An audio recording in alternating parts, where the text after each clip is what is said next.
વડોદરામાં મગરોએ રાત માથે લીધી. એક જ રાતમાં 9 મગરોનું રેસ્ક્યુ. બંગલાના કમ્પાઉન્ડમાં 12 ફૂટનો મગર. વડોદરામાં પૂરના પાણી ઓસર્યા બાદ હવે મગરોએ તંત્ર તેમજ લોકો માટે જોખમ વધારી દીધું છે. ગઈકાલે રાત્રે કલાકોના ગાળામાં જુદા જુદા વિસ્તારોમાંથી 9 મગરોનું રેસ્ક્યુ કરવામાં આવ્યું હતું. પૂરના પાણી ઉતરી ગયા પછી પણ અનેક સ્થળોએ મગરો તેમજ અન્ય જળચરો પાણીમાં પરત ફરતા નથી.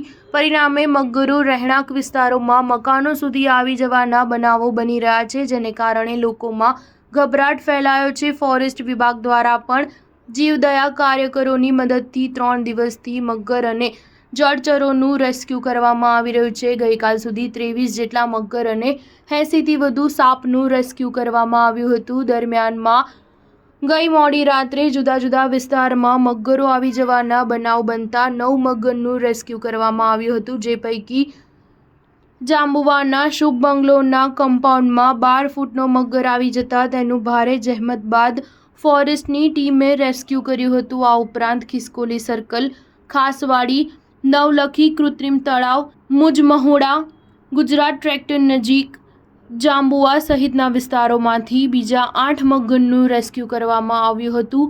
કમાટીબાગમાં એક મોટો કાચબો આવી જતા તેમને પણ સુરક્ષિત રીતે લઈ જવામાં આવ્યો હતો. સ્ટાર ન્યૂઝ 7 હંમેશા સચ્ચાઈની સાથે.